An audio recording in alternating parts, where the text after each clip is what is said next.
Hi, this is Max. I'm founder of Work in Fintech, and today I'm joined by Dean Berry, who's Global Head of Trading and Banking Solutions at LSEG. And today we're going to talk about all things fintech. Also joined by Amrit Katkar, who is a master's student of computer science at Birmingham University. Hi Dean, thanks for joining us. And Amrit, shall we kick off? Sure. So before we get into some of the questions, I think it'd be great to get a bit of an introduction about yourself, a bit about your journey, how you got to where you are now, and the type of work that you're doing now as well. Yeah, sure. Well, first, guys, thanks for having me. It's a pleasure to kind of be able to share my story. So that's great. I think probably it's best maybe if I start off just by going back. I'm unfortunately old enough to remember a time when fintech wasn't a thing. So there was no term for fintech when I started. But I guess stepping back from that, I had kind of always seen what I would call kind of equities trading or kind of stockbroking. These are the terms that were kind of thrown around when I was growing up, and that was kind of, I knew I wanted to do that, even though I didn't know what that was. I just knew I wanted to do that. I think there's parallels with today's world where people want to be in fintech, but they don't really know what that is. And I think first of all, I would say that's absolutely fine. So like, I am where I am, and I didn't know what that was. I just had a passion for wanting to do that type of thing. So I would say to people, certainly not to be too hard on themselves if they don't understand or they don't feel like they understand every component of fintech. So that's important. Where did it start? I certainly didn't go to the right school, and I definitely didn't come from an environment where I knew a host of people in the city. I knew no one. I went to the school that had the reputation as coming bottom in the league tables. When they first published league tables, my school came bottom. Which was actually pretty good because we got huge grants and the school was tremendous after that. But I think there was a passion that I had for what I saw as kind of stockbroking and just financial markets and the kind of the noise and the buzz of trading. So I knew I wanted to be a trader. I had a skill for maths, I guess.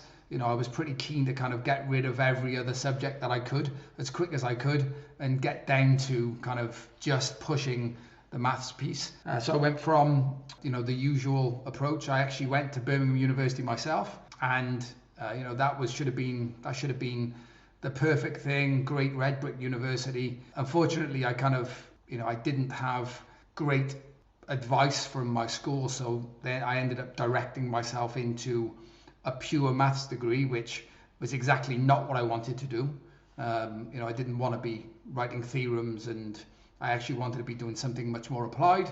Was able to kind of change out of that and kind of changed into much more of a vocational degree. So again, I would say to people, this is, when you hit hurdles like that, right, it's how you deal with these things. So, you come into something, that was the dream. I got to university, first person in my family to get to university. And all of a sudden, 2 terms in, like, I hate it. I hate what I'm doing. I hate the lack of applied. You have 2 choices then. Either you kind of quit, or you look at this as an opportunity to be able to say, well, actually, I've got here.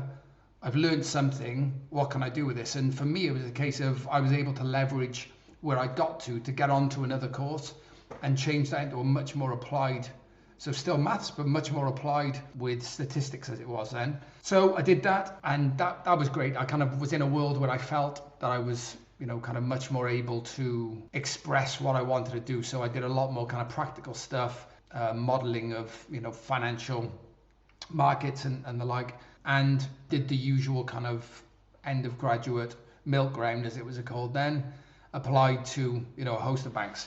The usual problem, you don't necessarily get into what you want, but I think at the moment it's hard to know exactly what you do want. So I would encourage people again to apply for a whole range of things within this fintech environment, whether it be banks, whether it be startups, whether it be high frequency trading firms, depending on what you're interested in, apply to a lot, because you still don't know until you kind of get a bit closer to that. And I guess I was pretty lucky that maths was a well sought after degree. I went straight into what was called financial engineering at the time, which I guess you would probably kind of call that quant trading now. It was, this was kind of what we did. We wrote the models and traded, but very much model driven. And it was only really then that I kind of got an idea of what actually we were doing and where my interest lay. So that was kind of my journey there. I guess the things I want people to take away is there were lots of bumps. I didn't have the perfect grades. I got a first class degree, but it's how you get there, right? So don't be put off by where you come from, what school you went to. When I look at people today, there's a huge amount about their background that really interests me. So being successful in today's fintech world or just in general, I think is about resilience more than anything. So resilience and having a passion for what you do. I've seen so many traders over the years who have kind of entered this because either the financial rewards have lured them in, and actually this is the last thing they want. They spend all their time dreaming about opening a bakery, right, or doing things which actually they feel passionate about, but it doesn't pay the bills. And I think that's fool's gold, right? You're chasing something which doesn't really bring you. So get passionate about what you enjoy and actually go for that. And I think that resilience and that relentlessness around what you enjoy will bear fruit. And certainly in my case, that's been the case. Just fast forwarding where we are, I spent 16 years as a derivatives trader and running trading teams, which was fantastic. Really different periods, huge explosion of markets from kind of 95 to let's say 07, and then a very different set of market, kind of through the crisis. That was, I guess, different. Let's call it that. And I was kind of lucky to go from a trader, but because of my background, I was very much, I guess, close to electronic trading, which led me in, down that path. I did some coding as part of my degree, but I am definitely not a coder. There's a misconception that everyone needs to be a coder, and that again is simply not true. So there are a host of different roles within fintech, and having some skills is really beneficial. And if you are that way inclined, then I think you should really push on that. But there are a lot of roles, whether it's within product or whether it's within sales, whether it's actually within kind of the strategy side of what you're doing, which don't require that level of coding. So I moved on from trading, and kind of the next obvious step for me was kind of fully electronic trading. So I spent about 10 years working at the two big global brokers, ICAP and BGC Partners, running their electronic franchises. Completely different to what I was used to as a trader, but actually the kind of dynamic, the customers obviously were the same. I guess there was an element of poacher turned gamekeeper. I'd been a customer for a long time. I felt a lot of pain points and felt, kind of I knew what people, certainly I thought, I knew what people wanted. We built a lot of platforms, learned a huge amount, really hard to electronify things. I started, I would probably say, outside of FX, which had been going, for some time. There was almost zero electronification in fixed income. So that's been like a real journey, which, having spent 10 years doing that, I'm, delighted at the amount of business we've electronified. And then, I've been at LSEG now for around 5 months. And this is, I guess, the kind of certainly the most interesting role that I've had. Where did you start off? Did you start off in one of the bigger firms? No. I talking similar to you, where you said like you wanted to be a stockbroker, and I had the same thing, and I actually did. And this is why I mentor at my old school, because I did my work experience at like a local stockbrokers in Worthing in West Sussex, just kind of outside of Brighton, and I did my week's work experience when I was like 15, 16. And then after that, every single time there was a holiday or a half term, whatever, I used to go back in again. And then I kept on doing that all the way up to uni. I went to CAS, and I did investment and risk management, and that was kind of geared up to going into trading and stuff.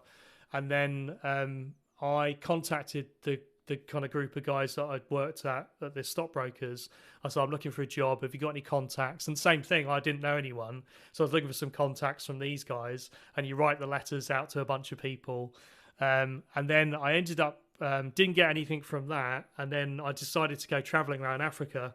I went backpacking for 3-4 months. And the day I was leaving, this guy called me up and said, because I had a coffee with him like a couple of months ago, and he said, I've got a job for you now. I'm looking for a risk analyst for our portfolio managers. And I was like, oh brilliant. I said, I'm just about to go to Africa for 4 months. And he goes, oh, it's fine. We'll leave the job here. We'll sort it all out while you're away. And then when you come back, you got a job to go to. And that was kind of where I started. So that was at RBC. And I did that for 2 years. But then I wanted to get into trading. So I started looking for jobs, and then I think 9/11 happened. There were no jobs around, kind of all dried up. And then I went to I did a master's at Imperial, because I thought, well, if there's no jobs around, it's a good time to probably get tooled up. And then when I came out, I was actually unemployed for 9 months. I was on the dole. I actually got to the point where I was on the dole, so I couldn't find a job, and that was very depressing. And ended up going into futures trading, like prop futures trading, where you were kind of, every little pound that you made trading, you was kind of paying the bills and so on. And that was a hard environment. And I was trading like index futures and bubble chats and all of that. And that was kind of back in the day when it was, I suppose easier than it is now. But then I moved out from trading then onto the analyst side, and I set up a company called Randsquawk, and we basically were doing real-time analysis, and it was a squawk box. So we ended up growing it from, this was 2005, it went from 2 people, grew it to like 25 people, and we had, it was kind of prop traders, hedge funds, banks, all of that type of intraday trading community were subscribers to the service, and we had 20 guys sitting in front of 60 screens, bunch of screens this side, bunch of screens behind. We had a microphone, and he just shouting out when news is coming out. I don't know, Trichet comes out and says something, and the bund moves, 100 ticks. It was all that type of stuff. And then I did that for like 12 years until we did push pull. Interesting. Yeah, again, this goes to show the journey. It definitely isn't a straight line, right? It isn't a straight line, and sometimes I've mentored a few people locally in Wales. I'm kind of passionate about trying to help people in Wales as well, because it's hard, right? It's hard for, it was a real benefit for me.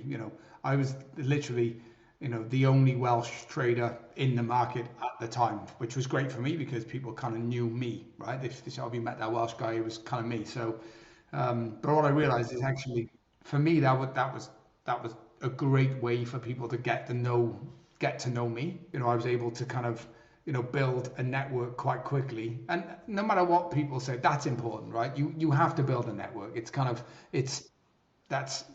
You learn much more from building a network than you do from any set of, kind of courses you can go on. But I think it's not, and I said this to someone earlier today, sometimes it's not about the actual network. It's about the grind that you have to put yourself through to be able to actually to get in front of these people. And it builds resilience, right? You kind of, if you get into a habit of kind of, not necessarily just cold calling, but kind of getting into a habit of kind of trying to grow. And there was no LinkedIn either, right? When I look at it now, I'm like, oh, wow, that would have been great. You mentioned a lot of really interesting things there, and obviously you transitioned from trading to broking to fintech, which are 3 very different job roles. What types of skills did you learn and develop in order to make sure that you were successful in all 3 of them? So I think it's worth kind of, I've never seen that my job has changed that much, if I'm honest, right? So the titles change. Kind of, yes, I was a trader. So that was what I did, almost like a self-employed trader. I focused on my P&L, and then my role changed, and I became a manager of traders, right? So your role changes, and the skill set you need to build, kind of changes. That evolves into e-trading. So even though I worked for, the big global broking firms, in essence, I was running e-trading solutions, if you like, for them. So yes, it changed, but I think there's a common theme. And again, now I'm globally responsible for for trading and banking. So the theme is still there, whereby I've kept this kind of this heart of centered around trading. But what I would say around going from just the analytical trading side into the more fintech side now. I'd never built product before, right? That was something which was a real journey for me. So I built pricing models, and I kind of inadvertently had built product. I was the guy who wrote and built kind of our pricing systems, our P&L and risk systems, and I actually tried to make those in Excel look as like a product. So I think without realizing it, I'd started that journey. But building good product, I'd never really had gone through that kind of client feedback loop because I was the client and I was building my own product. So I think I stumbled my way in, and I would kind of say to people, there is a real skill to building product. So I would encourage people genuinely to do kind of product type courses, right? Because there are some skills which you actually can learn. So there's a lot of things that you actually can't learn from a course, but product, being a product manager, I think is worth doing a qualification. There's some fundamentals that you kind of learn. Some of the things that they don't teach you though is how to build good product. So to me, building good product starts and ends with the client. So the feedback loops that you build, I see far too often people building product in a vacuum. So either they believe they know best, or they're in a funding conundrum whereby they've suddenly got this funding, and the last thing they want to do is ask a client and then suddenly not spend the money because they heard something they didn't like. And I think that actually leads you to building pretty poor products. So I think early engagement with clients, this comes back to the networking piece. If you're constantly engaging with clients, you're able to bring them on the journey. You're able to genuinely get their feedback. You've got to learn. You can't listen to everything every client says, otherwise you actually don't build anything, and you would be constantly in a loop. But that real feedback loop where you're getting criticism, and hopefully constructive criticism, I would say, but you're kind of able to get that and build that into your product. That's something which comes with experience. So I definitely learned that. I think the other things that along the journey, prioritization. So in any good fintech, if you're in a startup, be focused. So I think one of the biggest things that I have to do today is say no. So there are a million good things that I hear, but understanding what you can do, understanding what you want to do, and understanding strategically the things that you should do are really important. So saying no to a lot of things is what I seem to spend a lot of my day doing. I think the final thing is understanding how you build velocity and momentum in business. And I think this is applied to fintechs. It's certainly applied to my current role. I've always believed in kind of focusing on the things which really make a difference. And this I got from trading. So when you learn to trade, you learn to basically assess risk and to basically place your bets on a risk-weighted outcome. So it's not about placing the same amount of money each time.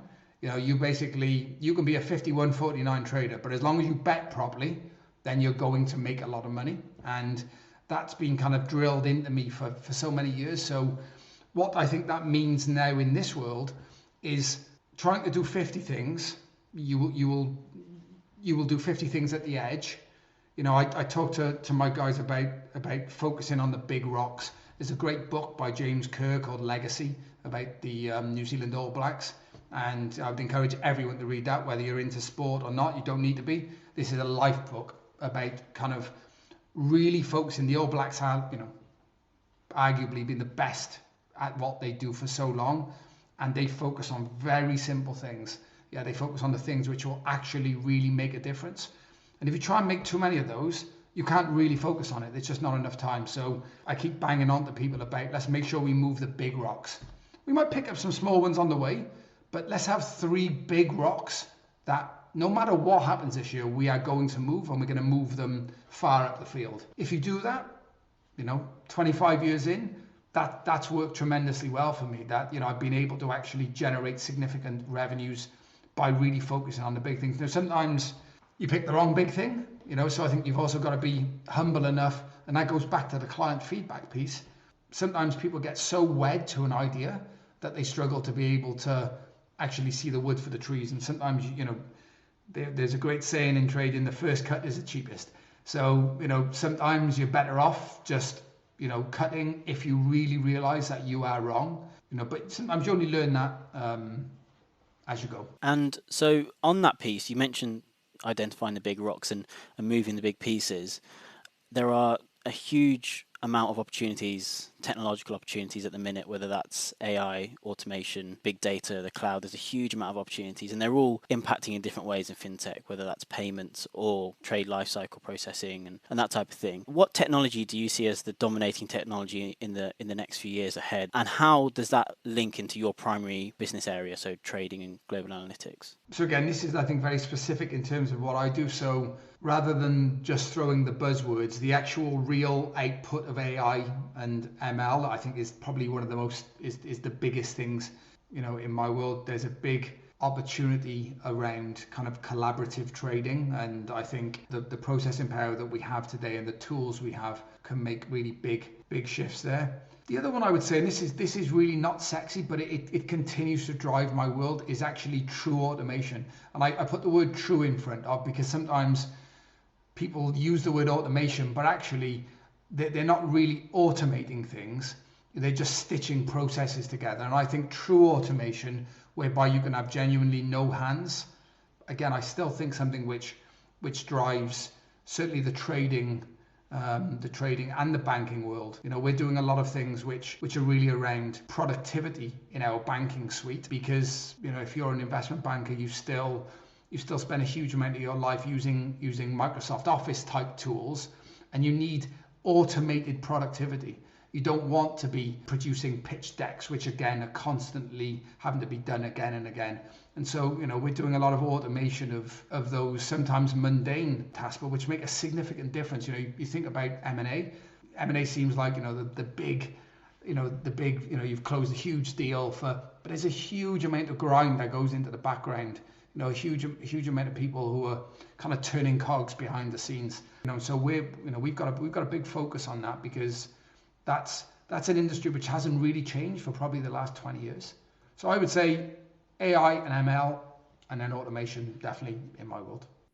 On the electronification piece, Dean, can you just elaborate on what that is for people who are students and graduates who obviously know financial markets, and in our world they'll know of exchange traded markets. The electronification piece, can you talk about what that means and what it applies to? Yeah, sure. So pretty much my entire life I've spent working in the what they call the OTC, over the counter markets, and those markets have been traditionally kind of voice dominated. So you would use a broker that would be, you would request a price over a phone, not even on a chat, just over a standard phone line. And those markets were very, very high touch. You needed to speak to a person who then used the network effect of shouting around, and those 10 people spoke to 10 people each, and suddenly you had 100 people's view of where that price was. The electronification of markets basically has removed different layers. However, one thing which people don't really understand is this is definitely not a black or white. So this is not someone picks up a phone, or someone goes to completely no touch and just uses basically an API, with an algo wheel to send orders. There are 50 shades of grey there, right? So, we call that middle bit hybrid. And hybrid is where predominantly most of the trading is still taking place. So outside of things like, spot FX and equities, the majority of the world is still trading in some type of hybrid way. And what does that mean? That means they will be using electronic systems to execute. There's still a lot of manual traders who are, using a keyboard to enter into an order into an electronic system, and then the automation takes over, and the rest of the workflow is electronified. But there's still a human quite often entering that order, or it could be, a human has written an algo and is actually using that to send an order in. But what you will find in a lot of places is there will still be some sort of touch point with someone to manage that you're not able to clear that risk. So there's a huge, having worked for the big brokers, there's a huge part that the brokers play in that ecosystem. People still need to speak to people. They still need the nuance of understanding emotion. And when you ask what happened in the market, you can get as many signals as you want, but the real gold is what gets spoken into the air, and you hear that sentiment which is actually driving behavior. So that kind of hopefully explains, when you get to the full end of electronification, then as I said, that is no touch.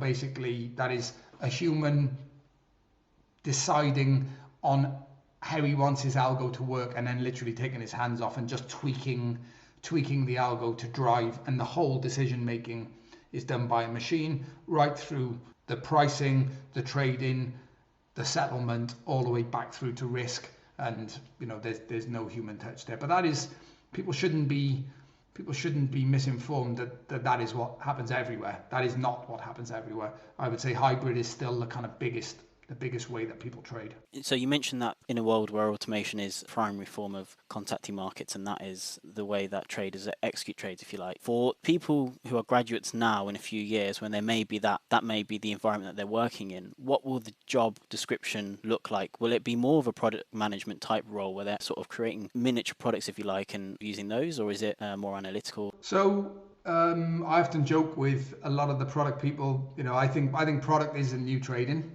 and there's a host of ex-traders who now work in product. So I'm proud to say that I run product. That's what I do, right? So again, depending on what you're doing. So in my world, then product does tend to be a little bit more technical, given what I'm involved in. So the skill sets that we are really keen on do tend to involve things like Python and the like. But again, I want to reassure people that there are many different themes. So you're talking to someone who is very involved in trading solutions, and that still has a big element of kind of coding and the like. So I would encourage people, definitely, if you are that way inclined, or even if you're not that way inclined, have a basic understanding of Python. It genuinely isn't hard, to have a basic understanding. You don't need to be able to write huge Python scripts, but just to be able to understand. There's a wealth of free online courses which will just explain to you the basic syntax that is Python. And basically, there's quite a few courses you can do, where you kind of drag and drop shapes to build Python language. It actually isn't that hard. So I think, I would encourage people to have an understanding. Increasingly, all of the traders that we deal with, especially the graduates are coming in, I'd say they all have some form of kind of Python skills. I don't think that can be ignored. I would definitely say an understanding of the cloud environment. Again, you don't have to be, a kind of data scientist. You don't have to be, you don't have to understand the ins and outs of how AWS works, but you can go and do like a basic AWS certification, which will just make it clear to you what AWS is about, what those services offer, how they work, what are the benefits of having cloud services over on-prem. And I would encourage people, these are types of things which I think are differentiators for people. When you go, when you go through the kind of graduate programs, everyone, I always say this, like by the time you've got to me, you're already smart enough. I don't need to ask you how smart you are. Like, these people are really smart. We stand to look then for things which stand out at the moment. Those are, the things I've said, Python, AWS, but also then some sort of background which demonstrates to me that actually there's an element of passion and kind of entrepreneurial spirit. I think that's, an often like hugely undervalued thing. And I always look for that. I'm looking for people who basically want to get up every day and they want to win. When you trade, that's the great thing. Kind of the day closes, your P&L closes. You wake up the next morning, you might be sitting on a loss, but nonetheless, you wake up at 0. And at the end of the day, you're at 100. So you look at it and go, that was a good day, right? You get a daily metric which teaches you about winning every day. And I think even if you're not trading, that's something which, daily, at the end of every day, I write down kind of, the things that that I feel have worked really well and what I need to carry forward for the next day. And to me, that's almost like my P&L. That's like my daily P&L. And I've done that for so many years that it's just become like a habit which I won't finish until I've actually done that. So I know tomorrow when I walk in, this is the first thing I'm going to attack. So people who can show some entrepreneurial skills and are able to demonstrate that they've had also setbacks in their life, because going through the perfect curve of getting to a graduate job, that's not really interesting to me, because I can guarantee you that is not what it's like when you get to the real world. Matt and I were talking earlier around, it's difficult. You have bumps. People would look at my career and say, oh, well, that feels like you've gone on, every single time it's been perfect. Definitely not. Setbacks in areas, whereby, I genuinely thought I understood markets so well. I got a huge promotion to go and run trading in Tokyo. I land in Tokyo, I don't know anything about Japan, can't speak Japanese, never eaten sushi, thank God for Subway. And within 6 weeks, the whole Japanese crisis happened. So I felt like my life was over, my big break, and then suddenly it's gone. And I kind of come home with my tail between my legs, because there was no trading to do. You couldn't trade yen in 1998. It was, the markets were really dislocated. So, you then have two choices. I then had to kind of swallow my pride, go back to what I felt was a lower job than the one I started with, because obviously someone had filled that job, and you go again. But that led me onto an emerging market prop desk. Never done that before. And I learned a huge amount about things I would never have seen if I hadn't have done that. So it isn't a straight line. It isn't a straight line. There's a definite, I see it with my own kids, there's a fear of failure. And frankly, there's a great, I'm definitely going to steal the High Performance podcast. That's a great podcast, right? They talk around failure should be followed with a comma, right? It's not a full stop. So things that go wrong, like anyone who says that they don't go wrong, I guarantee you they won't end up anywhere. So the only way that you end up kind of moving forward and being successful is by failing and things going wrong. Otherwise, you can't be good enough. If you're not challenged by that failure, you're never going to, it would be like playing in a football team and no one ever scoring against you, or never losing any games. It doesn't happen. It's like this Instagram life of working, which, everything's perfect. It isn't that way. So even if people start off in an area where they may feel is, I was speaking to someone earlier on about, they started life in risk, and that wasn't where they wanted to start. They wanted to be a trader, but they started in risk. However, what they learned in risk has given them a fantastic career, and they actually now run like an equities business for me. That tells you, something, very kind of interesting about, it's not really where you start. It's very much around what you do with that. So sounds a little boring, I know, to say that it's it's all about the journey, but it actually is. So in terms of fintech itself, as both in terms of the capital markets world, but more broadly, we were talking earlier about how you and I are in fintech, and it's a rapidly growing area. There's high demand for it. There's lots of jobs. There's an abundance of opportunities. For people who don't understand fintech and kind of looking in, they don't see that opportunity there that we can see. What would you say to people who are currently studying or looking at the jobs market about fintech and how important it is as we're going forward? Because I always say to people that all things are fintech, really. In this, there's so many touch points in so many different areas. What would you say to people looking at this as a career option? So I would agree with your statement. I think personally, I definitely would be as open as I could be across the board. So don't get pigeonholed too early. I think one of the things that I was very lucky. I started life working for ANZ. I actually had offers from bigger banks, but ANZ, were the firm that really I felt really wanted me, and that allowed me to basically have exposure to a huge amount of things. In fintech, I would say, try and get involved in as many different parts of it. There are, I actually don't like the word fintech, if I'm being honest. I don't like it because I think it pigeonholes people into thinking it's a thing. And it isn't a thing. It's just a wrapper for a host of things. If you're interested in markets tech, or reg tech, or there's lots of things which I would encourage people to really, to try as they're going through their journey, to apply for as many different things as they can. When you're doing internships, try and get onto different programs, because frankly, you don't know what you don't know.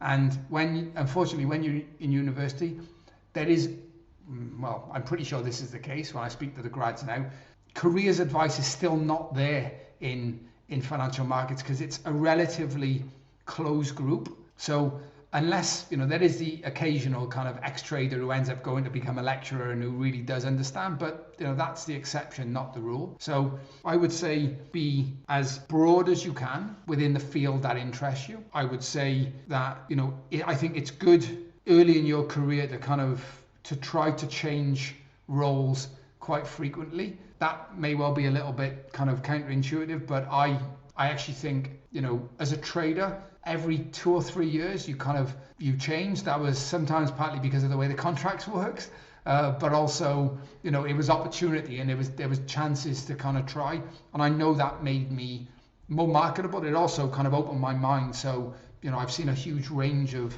the role I have today. I have because I've got a broad understanding of many different asset classes. I would never have got that if I'd have just stayed working at one bank, doing what I did. So I would say be broad. I would try and get as much experience or apply for as much as you can early on. You have plenty of time to get domain experience. Don't get me wrong, there is a big value in domain experience. At some point, you need to know more than the next person. But I think getting to that point is almost as important as kind of the domain experience. What you learn getting to that point rounds you so that you actually can, you can find something you're passionate about as well. That's, I said that earlier, that's, I think 80% of, 80% of what you're doing. If you are passionate, you are a long time working, the alarm goes off really early for me. And the day that I don't want to get out of, I can probably think of literally a handful of times that I've not wanted to get out of bed, and, that's because I'm kind of passionate about what I do. I enjoy what I do, and that's easy to say. And people might say, "Oh, well, you've had a career and you've been successful." Yeah, but I only had that because I think I was passionate about and more determined than the person next to me, who I think was less passionate about what they did. And if we just finish off on as well, can you just talk through how you're in a very senior role at probably one of the largest fintechs in the world? Can you just talk about how it doesn't actually matter what school you went to, what university you went to, what colour you are, what your background is, and just talk about those perceived barriers are not actually there, and people need to kind of be proactive and make that move, and it's easier than you think. Could you just talk about that just to finish off? Sure. So, and this is really important, and really important to me actually as well. So I think the good news is that firms' diversity policies and that have never been stronger. And I think if a firm doesn't have one of those, or if it's kind of like a little bit of an embarrassment to talk about, don't go and work there, right? Because basically the culture is bad. And I'm very proud to work at LSEG, Refinitiv, because they have a huge kind of passion about the kind of different cultures, diversity, inclusivity, and I think that's really important. Firstly, but that's good for people because there is a real awareness of really actually, unless you think about it, then actually you're not actively kind of moving this forward. It's okay to say, oh no, I'm very diverse in my thinking, but you've actually got to be proactive to be diverse. So I think that's, times have changed dramatically from when it was a male-dominated kind of environment. Secondly, I think you dealt the cards you're dealt, right? So if you're at a private school, then that's okay. That's not a bad thing. But if you're at a state school, it's about what you can do with that. As I said earlier, I went to something which looked like a really poor school, actually did amazingly well for me. I had that passion. I wanted to succeed. I did succeed. Genuinely, I would say to people, there's there has never been a better time whereby people are being encouraged to look at diverse backgrounds, being encouraged to look through just a standard CV, which kind of, ticks boxes along the way. I would say try and pick your course carefully. If it's not the right course, don't be afraid to change. And if that means changing university, I went from a red brick university to a new university. The best thing I ever did. I would have passed, I'm sure, if I'd stayed, at Birmingham, because I just would have. But I'd have hated it, and I would have come out with something that actually wouldn't have been practical. Whereas actually, I loved the degree I did. I came out with a first. I came out feeling that, I think I've learned so much more that is applied. So don't be afraid to kind of pivot if you need to pivot, rather than just hanging on because someone says to you, oh, well, this is a good university. I think, people are far more interested. Final thing I'd say is, there's a lot of testing which really pulls out people's skills now. And that's something which I think is helpful for people. So, the whole personality test, that's moved on massively from what it used to be 10 years ago. That's a real opportunity actually to express yourself and to get across, we're looking for people who are slightly different. I'm not looking for a robot who basically fits an exact box. I love to see, the scatter charts when they show me the personality. So we're looking for certain traits. If you're in sales, clearly you want people who are dynamic. If you're in trading, you want people who are analytical. We're looking for certain traits, but you're also looking for these other softer traits which demonstrate, that they actually really can work really well in a team, that they can actually stand up for what they believe in. These things are also important. So yeah, I definitely did not come through, the classic part, and I think it's much easier now to get a position compared to when Matt, you and I were trying to get started. So yeah, believe in yourself, which a lot of people feel. My own son, feels already the pressure. He's only doing his GCSEs, and he already feels the pressure of, well, what if I don't get this, then when I get to A levels, I won't have had as many nines as. I'm not saying it doesn't matter, because that would belittle people who are getting straight A's, but it really isn't everything. And that's the great thing about fintech. You can have huge fintech, like where I work, in essence, that's a huge multinational firm, or you can have startups with 3 people. So there is an opportunity to get in at different levels. And yeah, I would say just be focused on what you want to do and network and meditate. That would be my other bit of advice. Great. No, thank you very much, Dean Berry. This was an incredibly insightful interview. Thank you.